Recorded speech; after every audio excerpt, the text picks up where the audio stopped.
మన ప్రభువైన యేసుక్రీస్తు నామములో మీకు అందరికీ వందనాలు సమర్పిస్తున్నాను. ఇవాళ మనం ప్రకటన గ్రంథం సంగతిని ఇవాళ నుండి మనం ఫినిష్ చేయడానికి ప్రయత్నం చేద్దాం.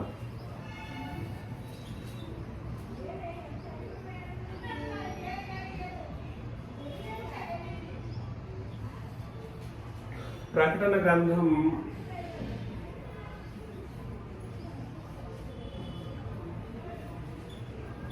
ఒకటవ అధ్యాయం. నేను ఇంతకుముందు చాలా సందర్భాల్లో చెప్పాను, బేసిక్ ఎప్పుడైనా ఏ క్రొత్త నిబంధన పత్రికను మీరు చదువుతూ ఉన్నా గ్రంథకర్తలు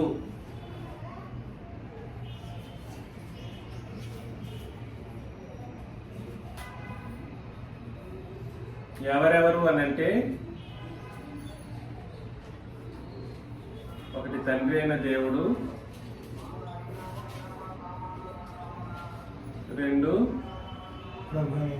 క్రీస్తు, మూడు పరిశుద్ధాత్ముడు. రచయితలు ఎవరు? రచయిత వేరు, గ్రంథ రచయితలు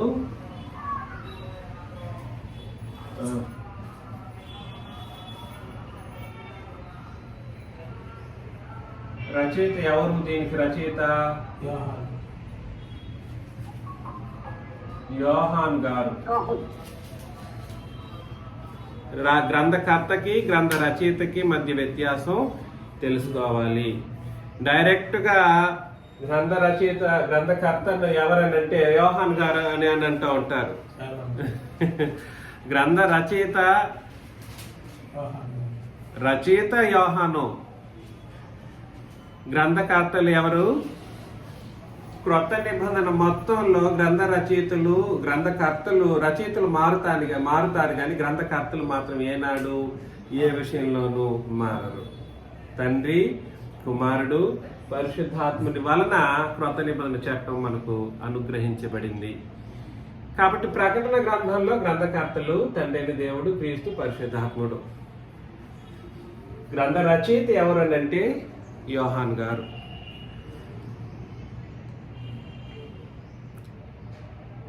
ఇక్కడ మొదటి అధ్యాయంలోకి మనం వెళ్ళడానికి మునుపు మీకు ప్రాముఖ్యమైనటువంటి సంగతి ఏమిటంటే, ఎప్పుడైనా ప్రకటన గ్రంథం చదివేటప్పుడు 3 ఫ్యాక్టర్ రూల్ అనేది ఒకటి ఉంటుంది. ఏం రూల్ అండి? 3 ఫ్యాక్టర్ రూల్. 3 ఫ్యాక్టర్ రూల్ ఏమిటి అనంటే, జరిగిపోయిన దానిని జరుగుతున్నట్లుగా, తర్వాత జరగబోయేటట్లుగా,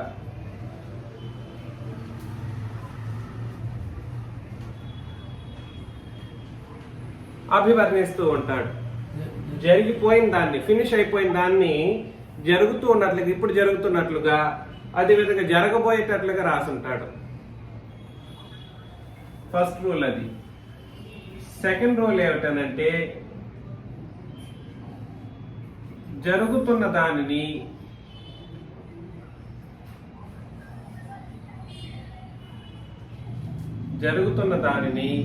ఇప్పుడు జరుగుతున్న దాన్ని, లేదా అప్పుడు అవి యోహాను ఉన్నప్పుడు జరుగుతున్న దానిని జరిగిపోయినట్లుగా,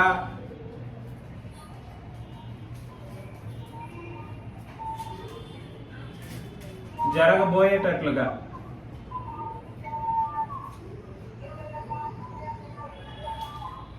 నేను చెప్పేది మీకు అర్థమవుతుందా? జరుగుతున్న దాన్ని జరిగిపోయినట్లుగాను జరగబోయేటట్లుగాను అభివర్ణిస్తాడు సందర్భాన్ని. ప్రాముఖ్యమైన మరొక సంగతి ఏమిటంటే, జరగబోయేదాన్ని ఎట్లాగా జరగబోయేదాన్ని, ఫ్యూచర్లో జరగబోయేదాన్ని జరిగిపోయినట్లుగా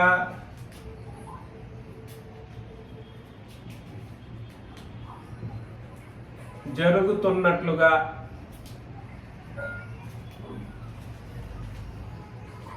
అభివర్ణిస్తాడు. ఈ రూల్ని మనసులో పెట్టుకొని ప్రకటన గ్రంథాన్ని మనం పరిశీలన చేస్తే మాత్రమే సంగతులు మనకు అర్థమవుతాయి. ఈ రూల్ని క్రాక్ చేయటానికి నేను కొన్ని సంవత్సరాల టైం తీసుకున్నాను. ఈ రూల్ని తీసుకురావటానికి కొన్ని సంవత్సరాలు నాకు పట్టింది. కాబట్టి ఈ విషయాన్ని మనసులో పెట్టుకొని మీరు ఎప్పుడైనా ప్రకటన గ్రంథాన్ని చదివేటప్పుడు ఈ విషయాన్ని మనసులో పెట్టుకొని మనం చదవాలన్నమాట. ఇప్పుడు మనం వెళుదాం.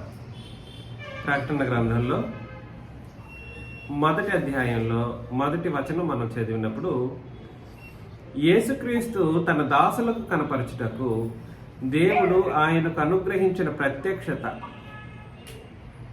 యేసుక్రీస్తు తన దాసులకు కనపరచుటకు దేవుడు ఆయనకు అనుగ్రహించిన ప్రత్యక్షత అని అన్నాడు. ఇది మీరు బాగా అర్థం చేసుకోవాలి.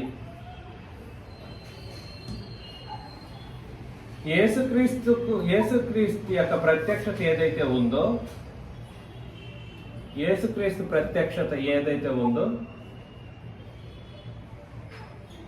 ఈ ప్రత్యక్షత అంటే దాని ఇంగ్లీష్లో రెవల్యూషన్ అని అంటారు. ఈ యేసుక్రీస్తు యొక్క ఒరిజినాలిటీ, ఆయన యొక్క వాస్తవికత, ప్రత్యక్షతను కనపరచటానికి తండ్రి అయిన దేవుడు ఏం చేశారంట?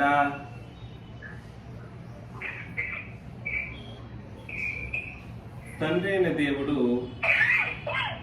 యేసు ప్రభుకి అనుగ్రహించాడు, కనపరిచే అనుగ్రహం. తండ్రి అయిన దేవుని యొక్క అనుగ్రహం వలన యేసు ప్రభు యొక్క ప్రత్యక్షతను కనపరిచేటువంటి ఒక అద్భుతమైనటువంటి అవకాశం జరిగింది. ఇది ఏమిటిది? తండ్రి అయిన దేవుడు క్రీస్తు యొక్క ప్రత్యక్షతను కనపరచడం అనే మాటను మనం చాలా జాగ్రత్తగా పరిశీలన చేయాలి. మనం బాగా అర్థం చేసుకోవాలి. యేసుక్రీస్తు ఈ ప్రత్యక్షతను ఎవరికి కనపరుస్తాడు? తన ప్రత్యక్షతను ఎవరికి కనపరిచేటట్లుగా తండ్రి అయిన దేవుడు అనుగ్రహిస్తాడంటే తన దాసులకి. ఎవరికి? దాసులు.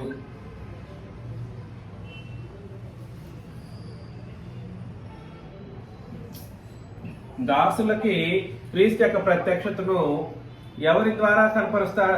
ఎవరు యొక్క అనుగ్రహం ద్వారా కనపరుస్తారు? తండ్రి అయిన దేవుని యొక్క అనుగ్రహం ద్వారా యేసు ప్రభు యొక్క ప్రత్యక్షత దాసులకి కనపరుస్తాడు. ఇక్కడ చాలా ప్రాముఖ్యమైనటువంటి విషయం ఉంది. ఇది జరగడానికి ఒక వ్యక్తి ఎన్నుకోబడ్డాడు. ఆ వ్యక్తి ఎవరో అక్కడే చెప్తాడు. ఈ సంగతులు త్వరలో సంభవింపనున్నవి అని అన్నాడు. ఈ సంగతులు త్వరలో సంభవింపనున్నవి. ఆయన తన ద్వారా వర్తమానం పంపి, తన దూత ద్వారా వర్తమానం పంపి, తన దాసుడైన యోహానుకు వాటిని సూచించెను. అక్కడ తన దూత ద్వారా వర్తమానం పంపాడు. ఈ దాసులకు యేసుక్రీస్తు యొక్క ప్రత్యక్షతను కనపరచడానికి ఎవరు వాడుకోబడ్డారు? దూత.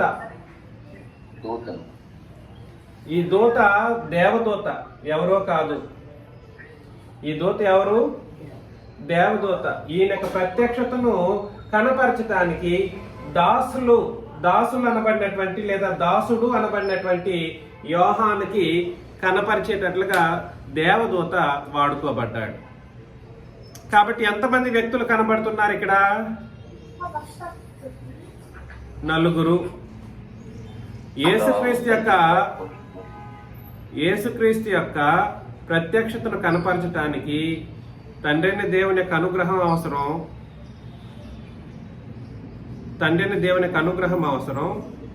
ఈ అనుగ్రహాన్ని కనపరిచేటట్లుగా దేవదూత వర్తమానం తీసుకెళ్ళాలి.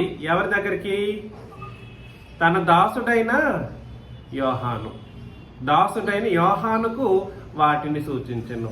దూత తీసుకొస్తున్నాడు వర్తమానాన్ని పంపబడడం ద్వారా దూత ద్వారా యేసు ప్రభు వర్తమానాన్ని పంపినప్పుడు దాసుడైన యోహానుకి వాటిని సూచించెను అని అంటే దేన్ని సూచించెను?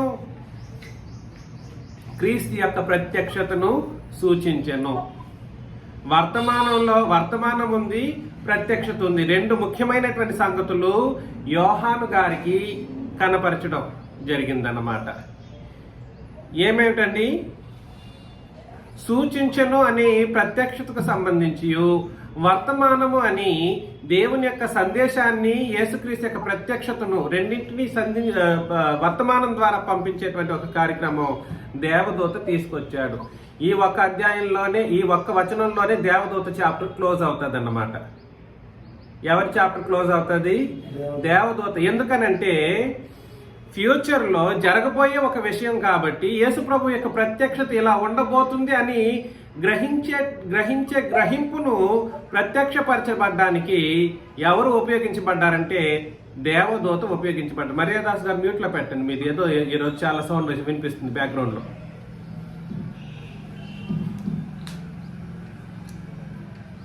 దేవదూత యేసు ప్రభు యొక్క ప్రత్యక్షతను జస్ట్ కనపరచడానికి మాత్రమే ఉపయోగించబడ్డాడు.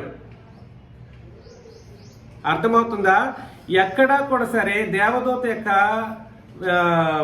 ప్రయారిటైజేషన్ అనేది జరగలేదు క్రొత్త నిబంధనలో. ఏదైనా ఒకటి రెండు విషయాలు తెలియజేసే విషయంలోనే చేయబడుతుందేమో, కానీ దేవదూత అపోస్తుల కంటే గొప్పవాళ్ళు కాదు. ఆ మాటకు వస్తే సంఘం కంటే దేవదూతలు గొప్పవాళ్ళు కాదు. కానీ ఇక్కడ యేసు ప్రభువు యొక్క ప్రత్యక్షత అనేది ఎప్పుడు వాస్తవంగా బయలుపరచబడుతుంది అని అంటే క్రీస్తు యొక్క రాకడప్పుడు మాత్రమే ఆయన యొక్క ప్రత్యక్షత, ఒరిజినల్ వాస్తవిక ప్రత్యక్షత అనేది కనపరచబడుతుంది. అందుకని యేసు ప్రభు యొక్క రాకడప్పుడు కనపరచవలసినటువంటి ప్రత్యక్షతను ముందుగానే తెలియజేయటం కొరకు యోహానుకి దేవదూత సహాయం చేయబడడానికి ఉపయోగించబడ్డాడు. నేను చెప్పింది మీకు అర్థమవుతుందా? ఆ ప్రత్యక్షతను కనపరిచే కోణంలో మాత్రమే దేవదూత ఒక సహాయకారిగా ఇక్కడ వచ్చాడు తప్ప వర్తమానం మొత్తం ఎవరి ద్వారా పంపబడింది అని అంటే దేవదూత ద్వారా వర్తమానం పంపబడింది అని చెప్పబడినప్పటికీ ఒక సహాయకుడు మాత్రమే, కానీ దేవదూత ద్వారా ధర్మశాస్త్రం అనే నిబంధన ఇచ్చినట్లుగా కాదు. ఈ క్రొత్త నిబంధనలోని చివరి అధ్యాయాన్ని లేదా చివరి పుస్తకాన్ని చదవలసినటువంటి పద్ధతి.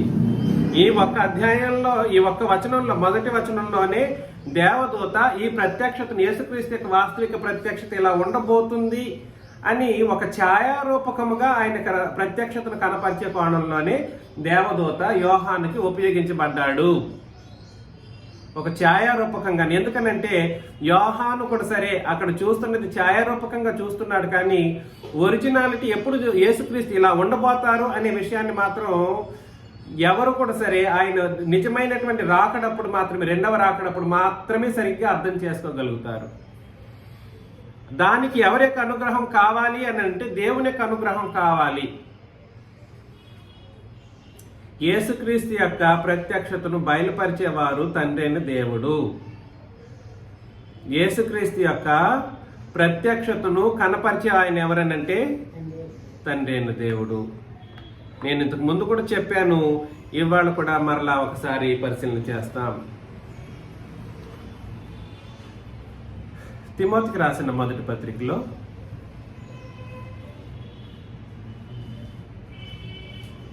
6వ అధ్యాయం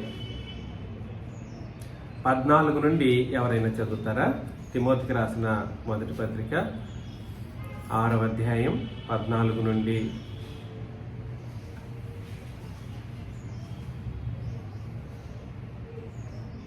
మన ప్రభువైన యేసుక్రీస్తు ప్రత్యక్షమగు వరకు, అక్కడి వరకు ఆగుతాం. ఇక్కడ ఎవరి గురించి మాట్లాడుతున్నాడు అని అంటే మన ప్రభువైన యేసుక్రీస్తు ప్రత్యక్షమగు వరకు. ఎవరి ప్రత్యక్షత గురించి మాట్లాడుతూ ఉన్నాడు? యేసుక్రీస్తు యొక్క ప్రత్యక్షత వరకు అనే దాని అర్థం. ఆయన ఎప్పుడు అవ్వబోతారు ప్రత్యక్షత? ఆయన రెండవ రాకడలో. ఆ రెండవ రాకడప్పుడు ఈ భూమి ఉండబోదు, మనం చూసే సూర్యచంద్ర నక్షత్రాలు ఉండబోవు, ఆకాశం ఉండబోదు, ఇంకేమి ఉండబోదు. ఆయన రాకడప్పుడు సమస్తము నాశనం అయిపోబోతాయి. ఈ మానవ జాతి అందరూ చనిపోతారు. అయితే ఆయన రక్తం చేత కడుగుబడిన జనాంగం మాత్రమే రక్త సంబంధీకులుగా తిరిగి లేపబడి వాళ్ళు పరలోకానికి వెళ్ళేటువంటి ఒక అద్భుత అవకాశం కొరకు తీర్పులో నిలబెట్టబడతారు. దేంట్లో నిలబెట్టబడతారు? తీర్పులో నిలబెట్టబోతారు. అందుకని యేసుక్రీస్తు ప్రత్యక్షమగు వరకు నీవు ఎలా ఉండాలి? నిష్కళంకముగాను అనింద్యముగాను ఈ ఆజ్ఞను గైకొనవలనని నీకు ఆజ్ఞాపించుచున్నాను. కాబట్టి ఇక్కడ ప్రత్యేకించి 14వ వచనంలో యేసుక్రీస్తు యొక్క ప్రత్యక్షత గురించి మాట్లాడటం అన్నది మనం అర్థం కావాలి. 15వ వచనం దాంట్లో భాగమే. చాలా మంది కేవలం 15వ వచనం చదివేసి 16వ వచనం చదివేసి ఏమంటుంటారంటే తండ్రి మాత్రమే సమీపింపరాని తేజస్సులో ఉన్నవాడు, ఆ తర్వాత తండ్రి మాత్రమే శ్రీమంతుడు అని అంటూ ఉంటారు. అలా కాదు. ఆ వచన సందర్భం గుర్తించవలసిన సందర్భం ఏమిటి అని అంటే శ్రీమంతుడును అద్వితీయుడునకు సర్వాధిపతి యుక్త కాలముల యందు ఆ ప్రత్యక్షతను కనపరిచింది. ఏ ప్రత్యక్షతను? ఏ ప్రత్యక్షతను? ఏంటి రెండవ రాకడ ప్రత్యక్షత?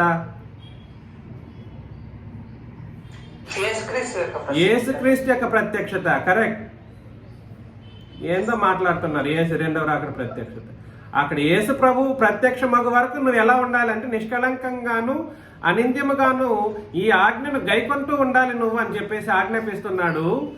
కాకపోతే శ్రీమంతుడును అద్వితీయుడునకు సర్వాధిపతి అంటే తండ్రైన దేవుడు యుక్త కాలముల యందు ఆ ప్రత్యక్షతను కనపరచును. ఏ ప్రత్యక్షతను అంటే యేసుక్రీస్తు యొక్క ప్రత్యక్షతను కనపరుస్తాడు. ఇదే విషయాన్ని మనం అక్కడికి కూడా చదువుతున్నాం కొత్తగా. ఎక్కడ? ప్రకటన గ్రంథంలో 1వ అధ్యాయం 1వ వచనంలో యేసుక్రీస్తు యొక్క ప్రత్యక్షతను అనుగ్రహించే ఆయన ఎవరంటే ఎవరు? తండ్రి అయిన దేవుడు. యేసుక్రీస్తు యొక్క ప్రత్యక్షతను కనపరిచే ఆయన ఎవరంటే తండ్రి అయిన దేవుడు. యేసుక్రీస్తు యొక్క ప్రత్యక్షతను గుర్తించి గ్రహించగలగడం అన్నది చాలా సరైనటువంటి ఇంపార్టెంట్ విషయం అన్నమాట. ఇక్కడ కేవలం 15వ వచనంలో తండ్రి ఎంత గొప్పవాడో చెప్పడం కొరకు రాయబడలేదు. 15వ వచనం ప్రతి ఒక్కరూ ఈ వచన భాగాన్ని అపార్థం చేసుకున్నారు. 15వ వచనంలో మరొకసారి శ్రీమంతుడును అద్వితీయుడునకు సర్వాధిపతి యుక్త కాలముల యందు ఆ ప్రత్యక్షతను కనపరచును. ఆ ప్రత్యక్షత అంటే ఏమిటో ఎవరు ఇంతవరకు వివరించిన వాళ్ళు లేరు. ఎవరి యొక్క ప్రత్యక్షత అది?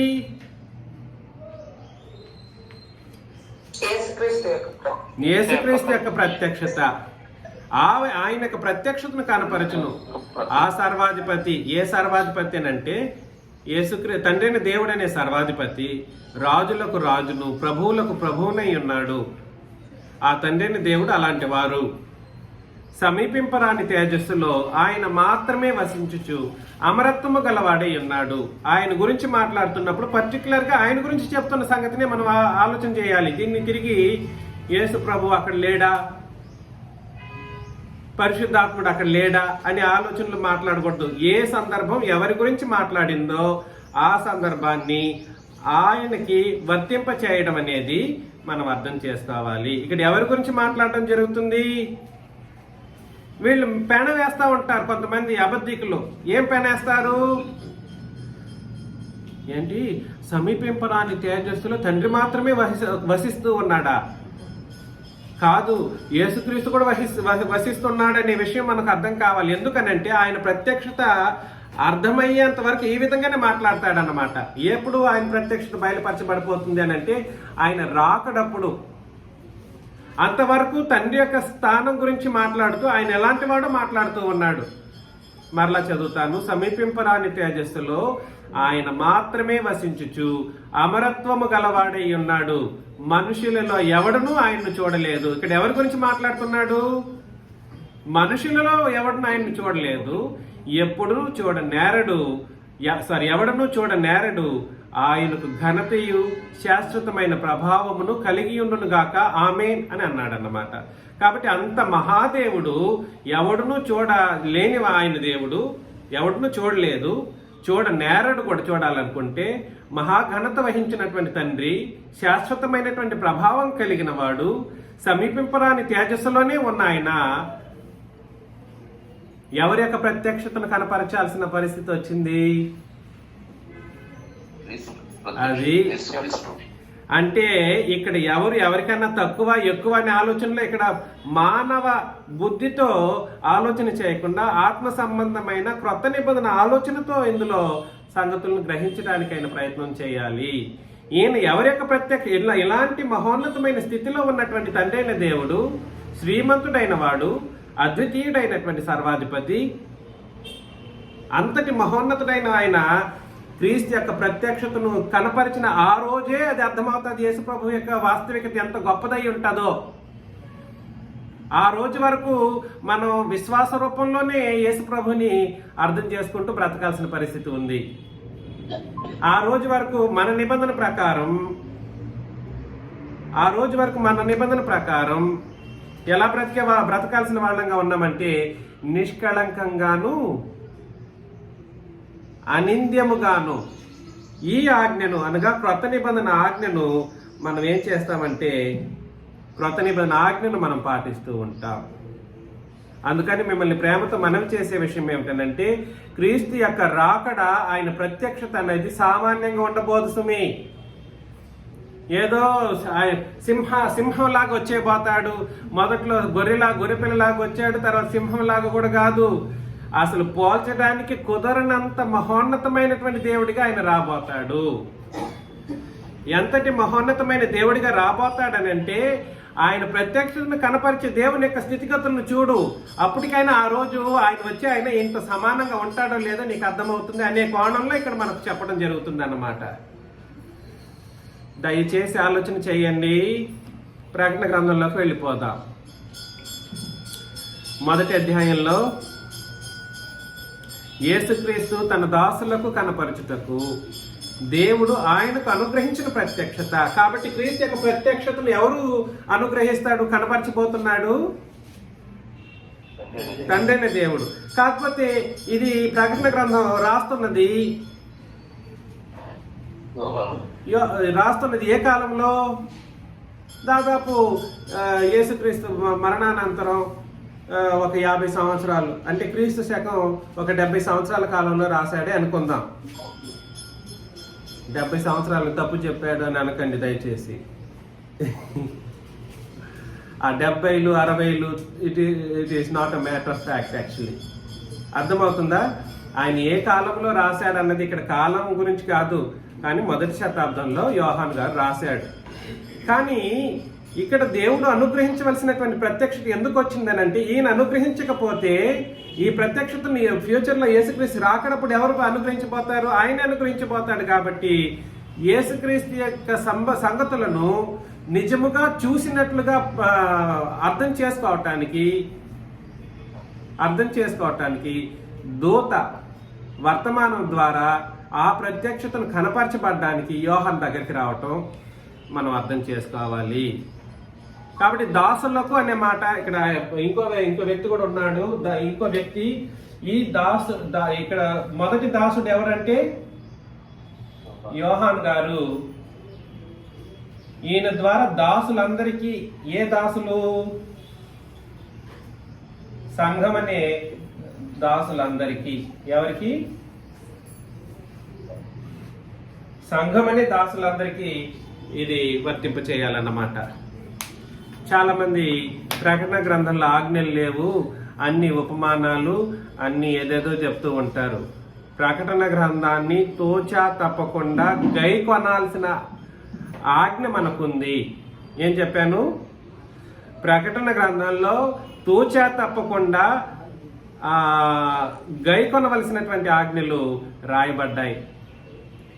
అఫ్ కోర్స్ ప్రకటన గ్రంథం రాసినప్పుడు దాన్ని ఉపమాన రూపంలో రాశాడు అనే ఒక వాస్తవికత ఉన్నప్పటికీ ఆ ఉపమానాన్ని మనం ఏం చేయాలి? ఉపమానంలోని మర్మాన్ని బయటికి తీయకపోతే దాన్ని మనం ఏం చేయలేమనంటే, ఈ దాసులైనటువంటి, దాసులు అనే మాటని ఇంగ్లీష్లో ఏమని రాశారంటే బాండ్ సర్వెంట్. దాసులు అంటే సర్వెంట్ అంటే సరిపోతుంది. దాసులంటే సర్వెంట్ అని రాస్తే సరిపోయేది, కానీ బాండ్ సర్వెంట్ అని రాశాడు. బాండ్ సర్వెంట్ అంటే అర్థం ఏమిటి?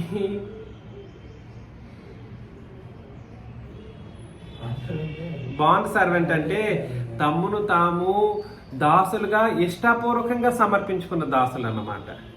ఎట్లాగా?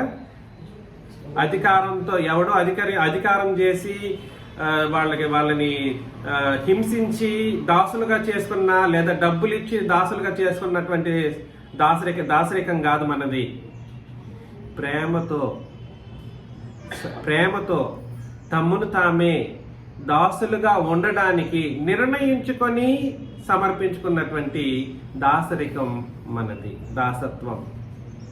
మీరు ఎంత కోటీశ్వరులుగా ఉండండి, మీరు ఎంత వయసు పైబడిన వాళ్ళైనా ఉండనివ్వండి, మీరు ఎంత ఉన్నా కూడా ఇక్కడ సంఘానికి వచ్చినప్పుడు తండ్రికి క్రీస్తుకి బాండ్ సర్వెంట్గా ఉండాలి. It is the rule for everybody here, including me. ఉపదేశం చేసి నాకైనా, మీరు ఎంత కోట్లు పెట్టుకుని ఉన్నవాళ్ళైనా, మహాజ్ఞానం ఉన్నది అనుకున్నా, you also have to become a bond servant here. ప్రతి ఒక్కరూ సమర్పించుకున్నటువంటి సేవకులుగా, దాసులుగా మిమ్మల్ని మీరు మార్చుకోవాలన్నమాట. ఇందులో మార్పులు చేర్పులు ఉండటానికి వీలు లేదు. 2వ వచనం, అతడు దేవుని వాక్యమును గూర్చి. అతడు ఎవడు? దూత. యోహాను కాదు. అతడు అని ఆయన ఎవరనంటే దూత. అతడు దేవుని వాక్యమును గూర్చి, యేసుక్రీస్తు సాక్ష్యమును గూర్చి తాను చూచినంత మట్టుకే సాక్ష్యం ఇచ్చాను. ఎట్లా చేశాడు? అది ఎంత చూశాడో అంతే చెప్పడానికి. ఎవరికి చెప్తున్నాడు సాక్ష్యం ఇచ్చే కార్యక్రమాన్ని? ఎవరికి చెప్తున్నాడు? చూసినంత మట్టుకు యోహాను గారికి చెబుతూ ఉన్నాడు. అంటే దేవదూతలకి కూడా వాస్తవికతలు తెలియదు అని దీని అర్థం. దేవదూతలకు కూడా యేసు ప్రభువు యొక్క ఒరిజినాలిటీ ఏమిటి, వాస్తవికత ఏమిటి, తండ్రిని దేవుని యొక్క వాస్తవికత ఏమిటో గుర్తించలేనంత స్థితిలో వాళ్ళు ఉన్నారు. అందుకొరకే మన ద్వారా, సంఘం ద్వారా దేవదూతలు, పరలోకంలో ఉన్న ప్రధానుల అధికారులకు సైతం బోధ తెలియజేయబడాలి. నిబంధన కారణం. కాబట్టి ఆలోచన చేయండి, ఎంత చూశాడో అంతే చెప్పాడు అక్కడ. ఎందుకంటే వాళ్ళు అక్కడ ఉన్నారు కాబట్టి దేవదూతలు ఆయనకు ఒరిజినాలిటీ వాళ్ళకు కూడా సంపూర్ణంగా కనపరచబడలేదు. ఈ దేవదూత ఎందుకు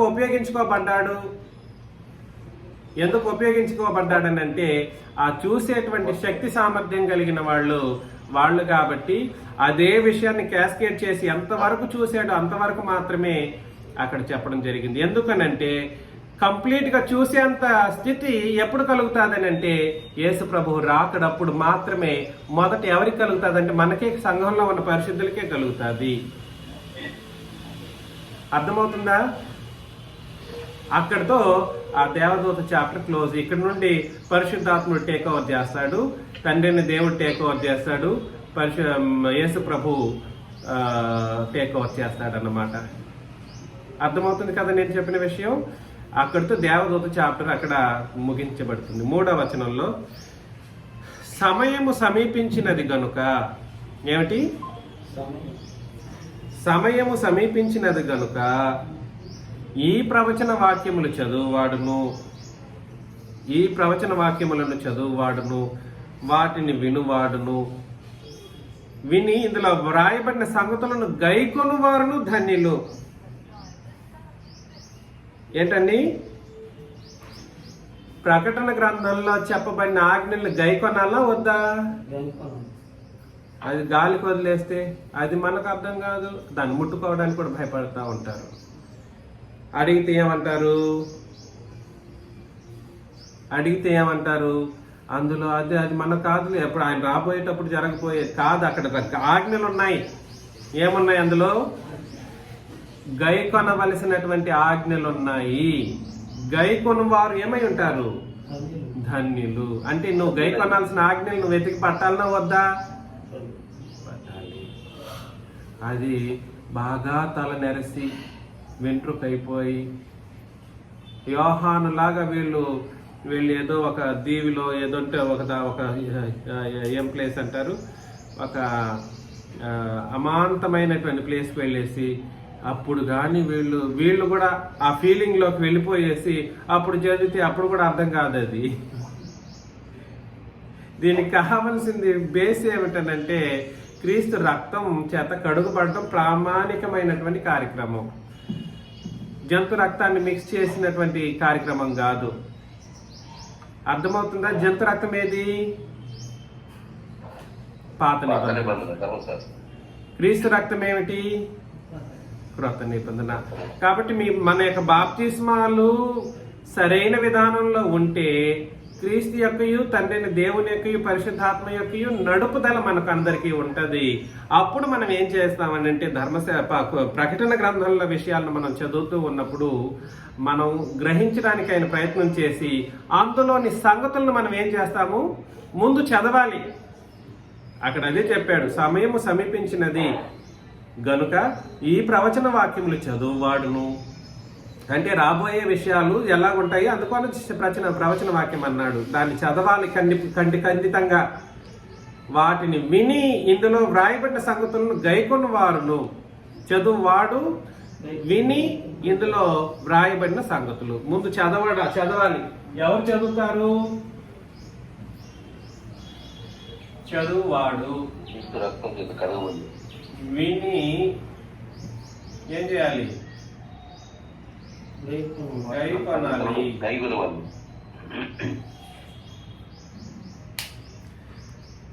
చూసారా?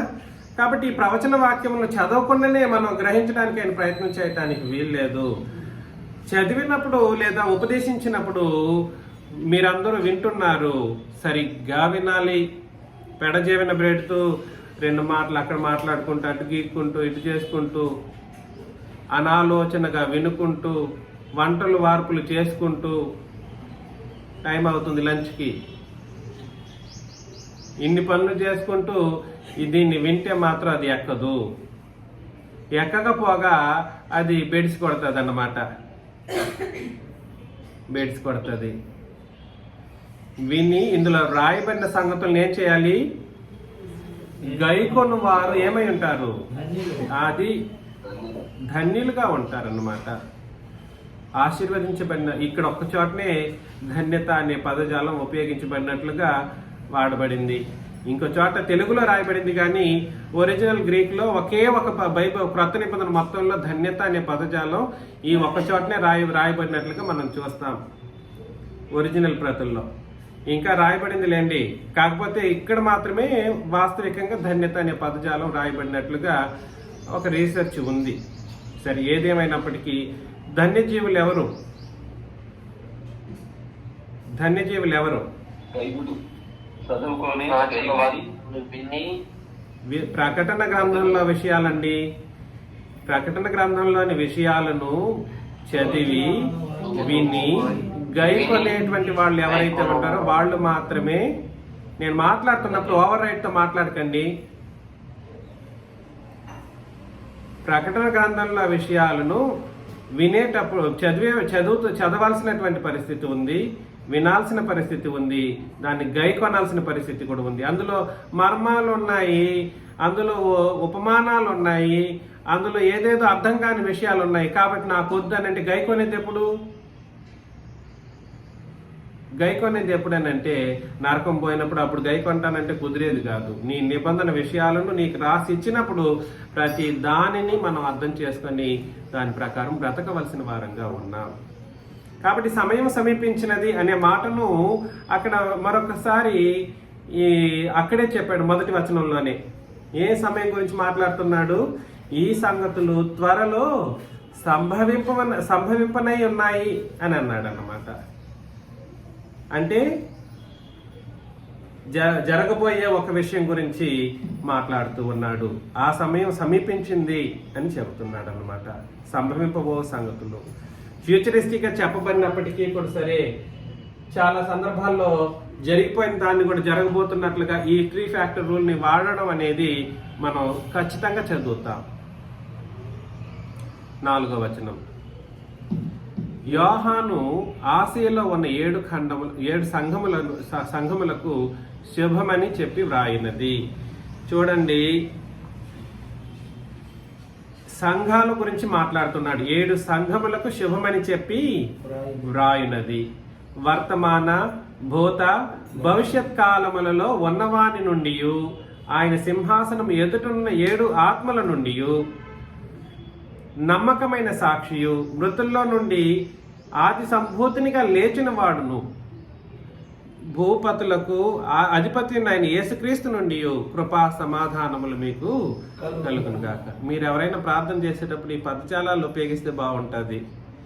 వర్తమాన, భూత, భవిష్యత్ కాలములలో ఉన్నవాని నుండి, ఆయన ఎవరు? తండ్రి అయిన దేవుడు. ఆయన సింహాసనం ఎదుట 7 ఆత్మలు, 7 ఆత్మల నుండి, ఇక్కడ 7 సంఘములు అన్నాడు కాబట్టి 7 ఆత్మలకు సంబంధించిన విషయాలు మాట్లాడడం జరిగింది. 7 సంఘములు అన్నాడు కాబట్టి 7 ఆత్మలు అన్నాడు. ఆ తర్వాత నమ్మకమైన సాక్షియు, మృతుల్లో నుండి ఆది సంభూతుడిగా లేచిన వాడు, ఆయన ఎవరు? యేసు ప్రభు. ఆది సంభూతుడు అనే విషయంలో యేసు ప్రభు దేనికి ఆది సంభూతుడు అని మనం చదువుతాం. మృతుల్లో నుండి లేచిన వానిలో ఆది సంభూతుడు అని చదివాం. అంతకుముందు చాలా సందర్భాల్లో పరిశీలన చేసినప్పుడు ఆయన సర్వ సృష్టికి ఆది సంభూతుడు అనే మాటను కూడా మనం చదివాం కొలసి పత్రికలో. అవునా? సర్వ సృష్టికి ఆయన ఏమై ఉన్నారు? ఆది సంభూతుడు. అదేవిధంగా మృతుల్లో నుండి లేచుట్లో ఆయన ఏమై ఉన్నారు?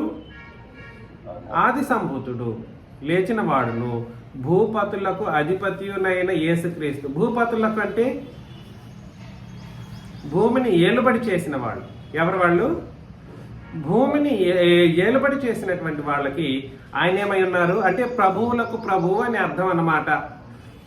తండ్రైన దేవుడు ఇంతకుముందు మీరు ఎలా చదివారని అంటే, తండ్రైన దేవుడు ఆ రాజులకు రాజు, ప్రభువులకు ప్రభువు అని చదివారు. ఎక్కడ? తిమోతికి రాసిన పత్రికలో చదివారా లేదా? చదివాం. అదే విధానంలోనే యేసు ప్రభువుని కూడా ఇక్కడ తెలియజేస్తూ, ఈయన భూపతులకు ఏమై ఉన్నారంట? భూపతులకు అధిపతి అయిన యేసుక్రీస్తు నుండి ఏమేమి వస్తాయి? కృప సమాధానములు మీకు కలుగును గాక. ఇక్కడ దూత ఉన్నాడా? దూత లేడు. ఇక్కడ రాస్తున్నది నేను రాస్తున్న విషయం అన్నమాట. ఇక్కడ నుండి 2వ వచనం వరకే, ఆ మొదటి పార్ట్లోనే దూత యొక్క విషయం తొలగించబడింది. ఎందుకంటే ప్రత్యక్షతను కనపరచడం కొరకు దూత ఉపయోగించుకోబడ్డాడు. అంతే తప్ప అక్కడ నుండి ఇంక దూత తొలగించబడిన తర్వాత విషయాలన్నీ కూడా సరే ఇరువురు నుండి కలిగేటువంటి పరిస్థితుల్లో పరిశుద్ధాత్ముడు వెనకాల నుండి ప్రేరేపించడం ద్వారా ఈ యోహాను గారు దాసుడు. యోహాను గారు దూత కాదు. యోహాన్ ఏమి ఇక్కడ? దాసుడు, బాండ్ సర్వెంట్. ఎవరికి రాస్తున్నాడు? దాసులకు రాస్తున్నాడు. దాసుడు అయిన యోహాను దాసులందరికీ రాస్తున్నటువంటి ఒక సంగతి అన్నమాట. ఈ దాసులలో ఎవరైతే ఈ ప్రవచన వాక్యాలను అనగా ప్రకటన గ్రంథంలో రాయబడినటువంటి సంగతులను చదివి విని గైకొంటూ ధన్య జీవితాన్ని భూమి మీద బ్రతుకుతూ ఉన్నటువంటి వాళ్ళకి తండ్రైన దేవుని నుండి క్రీస్తు నుండి, సింప్లిఫైడ్గా తండ్రైన దేవుని నుండి క్రీస్తు నుండి ఏమొస్తాయంట? కృపా సమాధానాలు మీకు కలుగును గాక అని చెప్పడం మనం చదువుతున్నాం అన్నమాట. 6, మనలను ప్రేమించుచు తన రక్తము వలన మన పాపముల నుండి మనల్ని విడిపించిన వానికి మహిమయు ప్రభావమును యుగ యుగములు కలుగును గాక. ఎవరైనా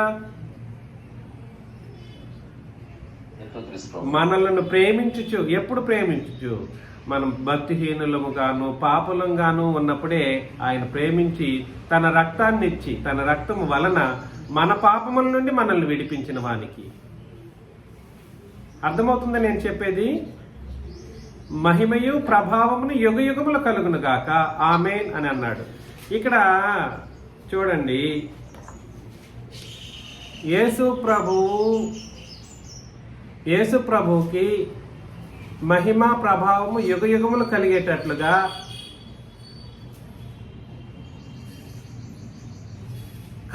కార్యరూపం మొదటి శతాబ్ద సంఘం జరిగించింది. ఆమేన్ అని ఇక్కడ చెప్పాడు. ఆయన ఎవరు? ఆమేన్ అని చెప్పిన ఆయన ఎవరు? యోహాన్ గారు కదండి. యోహాన్ రాస్తున్నాడు కదా, యోహాను రాస్తూ ఉన్నాడు. యోహాన్ రాస్తున్నటువంటి పరిస్థితుల్లో ఆయన కూడా ఆమేన్ అని అంటాడంటే దాని అర్థం ఏమిటి? ఆయన కూడా ప్రభువైన క్రీస్తు యేసుకి మహిమ ప్రభావాలు యుగ యుగములు కలిగించడానికి ఆయన ప్రయత్నం చేస్తున్నాడు అని. చాలా మంది ఏమంటుంటారంటే కేవలం తండ్రిని మాత్రమే మహిమపరచాలి, క్రీస్తుని గాల్లోకి వదిలేసేయండి, తండ్రి మాత్రమే మనకు దేవుడు, యేసుక్రీస్తు నాకు దేవుడు కాదు. ఏమైనా జ్ఞానం ఉండి మాట్లాడే మాట్లాడి యేసుక్రీస్తు నాకు దేవుడు, మనకు సంఘానికి దేవుడు అని ఎక్కడుంది అని అంటాడు. ఆ విషయంలో ఫ్యూచర్లో డిబేట్ జరుగుతుంది ఖచ్చితంగా. We will debate on that. కాకపోతే విషయం ఏమిటంటే, మీరందరూ గుర్తించాల్సిన విషయం ఏమిటంటే, మనలను ప్రేమించుచు తన రక్తము వలన పాపముల నుండి మనలను విడిపించిన వానికి మహిమ ప్రభావములు ఎంతకాలం చెల్లించాలి? యుగ యుగములు. మీరందరూ ఆదివారాల్లో చేస్తున్నారు, తండ్రిని దేవునికి ఎలా చేస్తున్నారో క్రీస్తు కూడా అలా చేస్తున్నారు. కానీ యుగ యుగములు అంటే మనం ప్రతినిత్యం చేయాలన్నది ఇక్కడ ఉద్దేశం. అర్థమవుతుందా? యుగ యుగములు ఇప్పుడు భూమి మీద జీవించిన ప్రతి రోజు జరిగించాలి, ప్రతి నిత్యం జరిగించాలి. రేపొద్దున పరలోకంలో ఇరువురికి మనం ఏం చెల్లిస్తాము అని అంటే ఈ కార్యక్రమాలు చేస్తామన్నమాట. ఆయన మనలను తన తండ్రియకు దేవునికి ఒక రాజ్యముగాను యాజకులను గాను చేసింది. ఇక్కడ కూడా దేవుడికే రాజ్యంగా చేశాడు, దేవుడికి యాజకులను చేశాడు అని అంటారు. అలా కాదు. మీకు అందరికీ తెలుసు కదా, ప్రకటన గ్రంథం 20 అధ్యాయము 5-6 వచనాలు చదివినప్పుడు మొదటి పునరుత్థానంలో పాలు కలిగిన వారు ఏమై ఉంటారు? 20 అధ్యాయం, ప్రకటన గ్రంథం 20 అధ్యాయం 5-6 వచనాలను చదివితే ఆ 1000 సంవత్సరములు గడిచే వరకు కర్మమూర్తులు బ్రతకలేదు. ఇది మొదటి పునరుత్థానం. ఈ మొదటి పునరుత్థానంలో పాల్గొలవారు ధన్యులు. మొదటి పునరుత్థానం అంటే ఏమిటి? బాప్తిస్మము. మొదటి పునరుత్థానంలో పాలు కలిగిన వారు ధన్యులను, పరిశుద్ధులై ఉంటారు. ఇట్టి వారి మీద రెండవ మరణమునకు అధికారం లేదు. తర్వాత వీరు దేవునికి ఎవరెవరికి యాజకులై ఉంటారు? దేవునికి క్రీస్తుకును యాజకులై ఉండి 1000 సంవత్సరములు రాజ్యం చేస్తారు. అది 1000 సంవత్సరం అనేది యుగయుగం కాదు, భూమి మీద బ్రతికే కాలం, భూనివాస కాలం.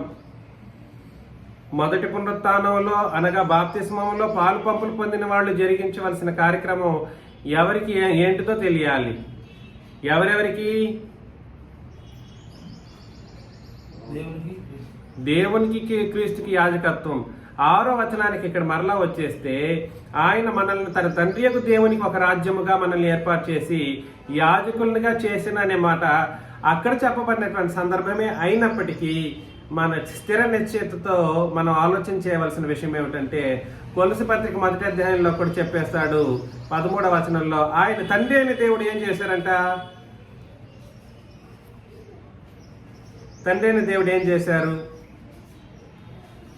కొలసి పత్రిక 1వ అధ్యాయం, ఆయన మనల్ని అంధకార సంబంధమైన అధికారంలో నుండి విడుదల చేసి తాను ప్రేమించిన తన కుమారుని యొక్క రాజ్య నివాసులు. ఆయనేమో ఈయనకి రాజ్య నివాసులుగా చేస్తున్నారు మనల్ని.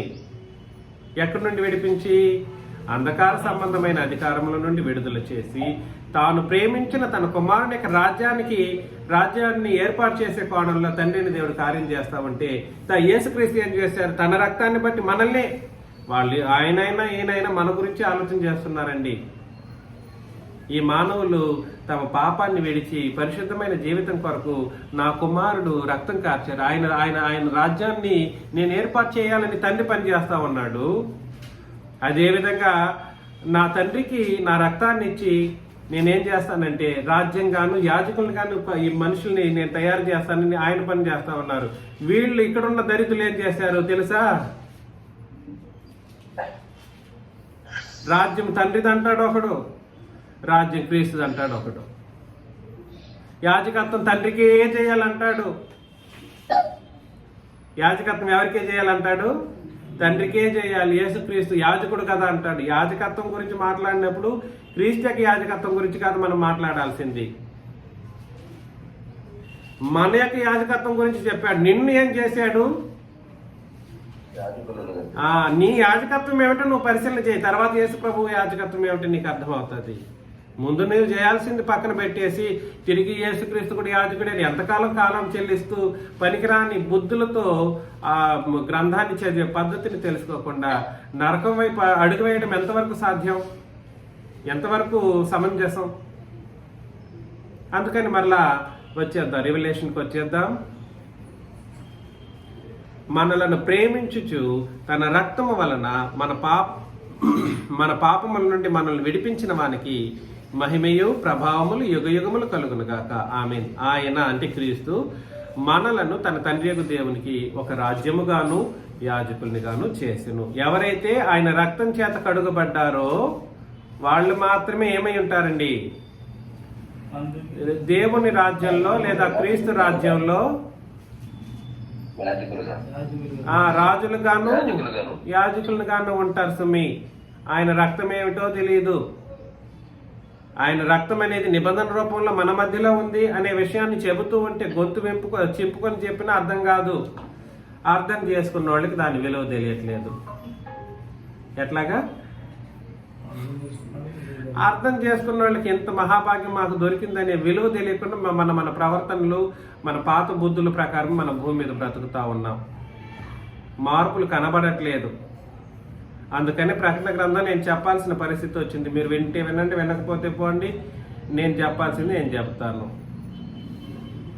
I will have to continue to teach whatever the thing that is available to me to preach to the church. 7th verse.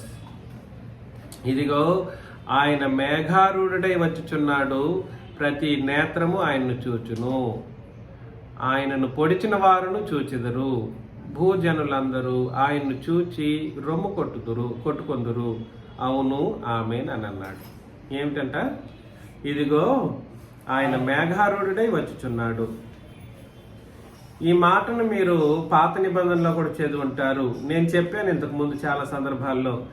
బైబిల్ని చదివే పద్ధతిని వివరించాను, చాలా సందర్భాల్లో చెప్పాను.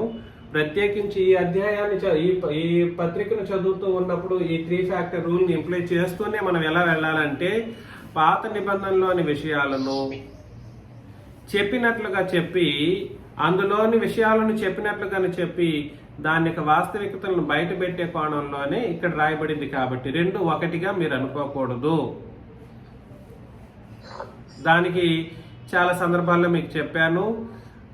ఒక్క బైబిల్లోనే కాకుండా, ధర్మశాస్త్రంలోనే కాకుండా, లేదా క్రొత్త నిబంధనలోనే కాకుండా అబద్ధం చెప్పకూడదు అనేది ఎక్కడ కూడా చెప్పడం జరిగింది. ఇతర మత గ్రంథాల్లో చెప్పాడు. అబద్ధం చెప్పడం అనేది పాపం అని ఇతర మతాలు కూడా చెప్తాయా? చెబుతాయి. వ్యభిచరించవచ్చని చెప్తాయి ఏ మత గ్రంథమైనా? చెప్పండి. చట్టం ఒప్పుకుంటుందా? ఒప్పుకోదు. అక్కడ చెప్పబడిన వ్యభిచారం చేయకూడదని ఆ ఆజ్ఞ, ఇక్కడ చెప్పబడినటువంటి వ్యభిచారం చేయకూడదు అనేటువంటి ధర్మశాస్త్రపు ఆజ్ఞ, క్రొత్త నిబంధనలో వ్యభిచారం చేయకూడదు అనే క్రొత్త నిబంధన ఆజ్ఞ ఒకటి అవుతుందా? ఒకటి కాదు. ఏ మతానికి సంబంధించిన విషయాలను ఆ మతానికి పరిమితం చేస్తూ చదవాలి. అన్ని ఒకటే విధంగా ఉందని చెప్పేసి మనం ఏం చేయకూడదనంటే ఏకం చేయకూడదు. అదే విధంగానే 7వ వచనంలో చెప్పబడినటువంటి ఈ లేఖన భాగం, ఇదిగో ఆయన మేఘారూఢుడై వచ్చుచున్నాడు, ప్రతి నేత్రము ఆయన్ను చూచును, ఆయనను పొడిచిన వారును చూచెదరు, భూజనులందరూ అన్నప్పుడు మనకు అర్థమవలసిన విషయం ఏమిటి? సమస్త లోకము ఆయన్ని చూచి రొమ్ము కొట్టుకొందురు. అవును, ఆమేన్ అని అంటున్నాడు అనమాట. యేసు ప్రభువు ఆయన రెండవ రాకడకు సంబంధించిన విషయాన్ని ఇక్కడ మాట్లాడడం అన్నది మనం అర్థం చేసుకోవాలి. అర్థమవుతుందా? ఇదే విషయాన్ని పాత నిబంధనలో మత్తయి సువార్తలో కూడా చెప్పాడు, కానీ ప్రత్యేకించి మనం అక్కడ విషయాన్ని అక్కడికే పరిమితం చేద్దాం. మన నిబంధనలో చెప్పిన దాన్ని మన నిబంధనకే పరిమితం చేస్తాం. అర్థమవుతుంది కదండి?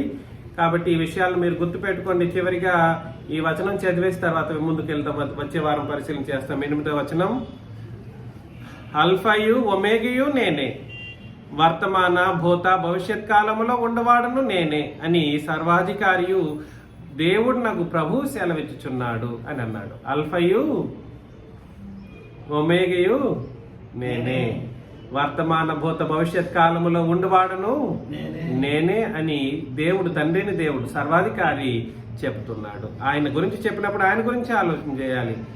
తిరిగి ఇక్కడ యేసు ప్రభు కాదని చెప్పడానికి దీన్ని ఉపయోగించకూడదు. మరలా ఒకవేళ యేసు ప్రభుకి ఈ మాట ఉపయోగించబడలేదు అన్నోడు ఇంకో వచనం కూడా చదవాల్సిన పరిస్థితి వస్తుంది. ఏ వచనం ఐడియా ఉందా? ప్రకటన గ్రంథం 22వ అధ్యాయంలో 13వ వచనం. ప్రకటన గ్రంథం 22:13లో సాక్షాత్ యేసు ప్రభువు చెప్తున్నటువంటి మాట అన్నమాట. ప్రకటన గ్రంథం 22:12-13 చదవచ్చు. ఇదిగో త్వరగా వస్తున్నాను, నేను వస్తున్నాను, వచ్చుచున్నాయన ఎవరైనా? యేసుక్రీస్తు. నేను వచ్చుచున్నాను, నా దగ్గర జీతం ఉంది, ప్రతి వాడికి ఇస్తాను జీతాన్ని. నేనే అల్ఫయు ఒమేగయు, మొదటి వాడును కడపటి వాడును, ఆదియు అంతమునై ఉన్నాను. చూసారా? యేసు ప్రభు తన గురించి చెప్పుకుంటున్నాడు. యేసు ప్రభు తన గురించి ఎక్కడా చెప్పుకోలేదంట అన్నట్టుగా మాట్లాడుతూ ఉంటారు. ఆ ముస్లింలు, ఆ హిందువులు మాట్లాడడానికంటే కూడా ఘోరంగా ఈ బైబిల్ చదివే ఈ అబద్ధ బోధకులు యేసు ప్రభుని హీనంగా మాట్లాడడం, లేదా తండ్రికి సమరూపమైనటువంటి స్థితిలో ఉన్నారన్న విషయాన్ని గుర్తించక చాలా దారుణంగా అబద్ధ బోధలు చేయడం లాంటివి చూస్తూ ఉంటాం. అర్థమవుతుంది నేను చెబుతున్నది? ఇక్కడ యేసు ప్రభు ఎలాంటి వారో, తండ్రి అయిన దేవుడు అలాంటి వారు అనడం ఇక్కడ మనం గుర్తించాల్సినటువంటి అత్యంత ముఖ్యమైన విషయం. కానీ 8వ వచనంలో, మరలా మొదటి అధ్యాయం 8వ వచనంలో, అల్ఫాయు ఒమేగయు నేనే, వర్తమాన భూత భవిష్యత్ కాలములో ఉండవాడును నేనే అని తండ్రిని దేవుడు చెబితే ముగింపు అప్పుడు ఎవరు చెప్తున్నారు? 22వ అధ్యాయంలో ఎవరు చెప్తున్నారు ఆ మాటని? యేసు ప్రభు చెప్తున్నారు. ఎంత బాగుంది కదండి? కాబట్టి ఒకరు తక్కువ ఒకరు ఎక్కువ అనే ఈ కీడు ఆ బుద్ధే కీడు అయినటువంటి బుద్ధి, కీడు పేరు లాంటి బుద్ధుల్ని పక్కన పెట్టేసి we should go with the right attitude towards the new testament concepts. ఒక మంచి పద్ధతి ప్రకారం గ్రంథంలోని సంగతులను, ముఖ్యంగా ఈ ప్రకటన గ్రంథంలోని విషయాలను పరిశీలన చేయాలని మిమ్మల్ని అందరినీ నేను హెచ్చరిస్తూ ముగిస్తున్నాను. మీకు అందరికీ క్రీస్తు యేసు నామములో వందనాలు.